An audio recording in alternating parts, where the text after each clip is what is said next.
हाँ मैं सत्य कह रही हूँ तेरे लिए। और उस गुरु ने ऐसी कुटिलता का बीज बोया कि पूरा अयोध्या का जीवन ही बर्बाद कर दिया। याद रखना, हमारे घरों में भी कोई एक व्यक्ति, कोई एक पुत्र वधू या कोई बेटा बाहर से कुछ उठपटांग सीख करके आता है, पूरे का पूरा परिवार बर्बाद कर देता है, छिन्न भिन्न हो जाता है। दो भाई बड़े प्रेम से रह रहे हैं, तीन भाई बड़े प्रेम से रह रहे हैं, अपने माता पिता की सेवा कर रहे हैं, मांग रहे हैं। बुरा मत मानना मेरी माताओं बहनों, जब कोई बीच में बाहरी दुल्हन से आती है ना स्त्रियां, कन्या किसी का विवाह लेकर के, तो दोनों भाइयों को बिलक बिलक कर देती, वरना भाई भाई से जुदा नहीं होना चाहता। बुरा मत मानो, ये क्रम है दुनिया का। एक मां के पेट से जन्म लेने वाले दो भाई कभी अलग नहीं होना चाहते, लेकिन जब स्त्रियां आती है, विवाह हो जाते, तो उसके पश्चात अपने आप बिलक बिलक हो जाते हैं। स्वभाव है दुनिया का। पता नहीं कौन सी कुटिलता ऐसी है।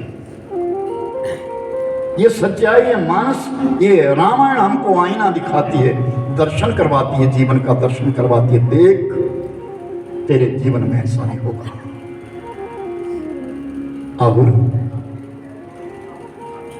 उस केकई के मन में उपज आ गई, सचमुच ऐसा होगा। हाँ, इसीलिए तो तेरे को राजा ने बताया नहीं, तुझसे छुपा करके सब काम किया जा रहा है। और चंद बातें बताई, नाना प्रकार की बातें बताई। मानस ने इसका बहुत विवेचन किया है। तो एक अब क्या होगा, अभी कुछ बिगड़ा नहीं है। तुझे याद है, राजा दशरथ के संग बैठ करके तू देवासुर संग्राम में गई थी।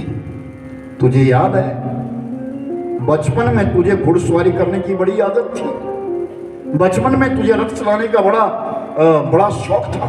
हाँ, तू तो पारंगत है, रथ चलाने में पारंगत है तू तो। हाँ, तो राजा दशरथ के संग गई थी ना देवासुर संग्राम में। जब देवताओं पर विपत्ति आई तो देवता आए, उन्होंने राजा दशरथ से कहा, महाराज विपत्ति आई है, आप चले आइए। तो राजा दशरथ ने जब अपने अश्व तैयार किए, अपना रथ तैयार किया, तो तू सामने चली गई और तूने कहा, राजन सारथी मत लेकर के जाओ, मैं सारथी हूं, मैं अश्व चलाना जानती हूं।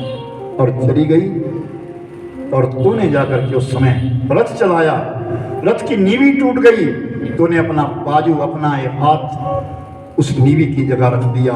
सारा दिन रथ घूमता रहा, तेरा हाथ लहूलुहान हो गया, क्योंकि वो वज्र था, टूटा नहीं।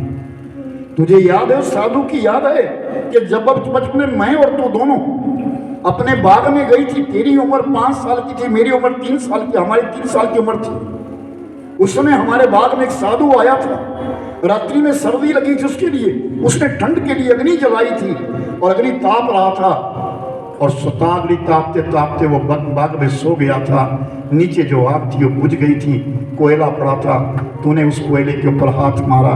तूने कभी कोयला देखा तो था नहीं, और फिर वो तेरा हाथ काला हुआ, तो सफेद दाढ़ी थी उस बाबा की, उसकी दाढ़ी के ऊपर अपना हाथ घुमाया, उसको जाग आ गई, उसने देखा मेरा मुख तो काला कर दिया, तो तेरे लिए श्राप दिया था, याद है?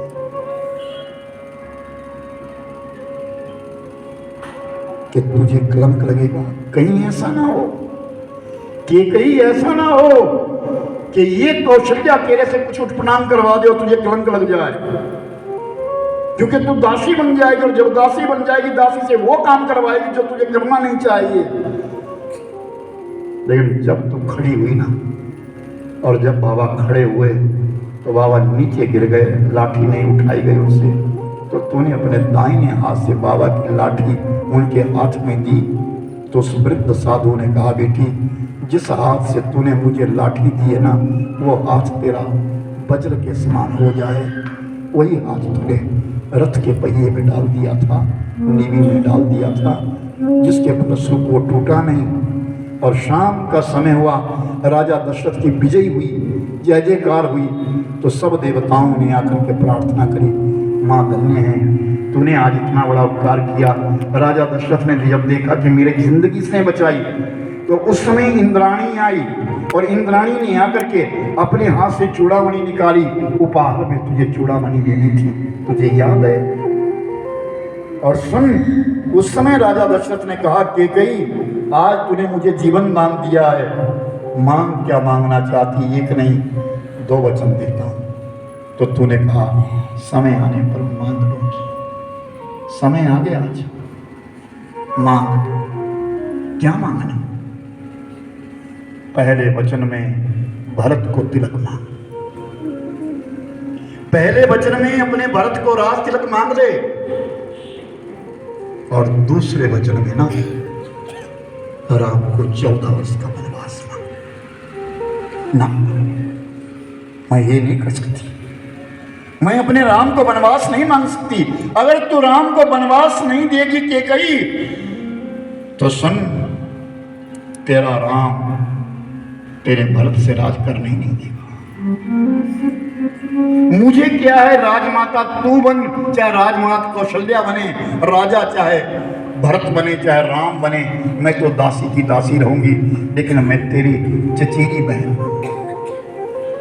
इसलिए मैं तुझे कह रही हूं, समय अभी बदला नहीं है, अभी तेरे हाथ में है।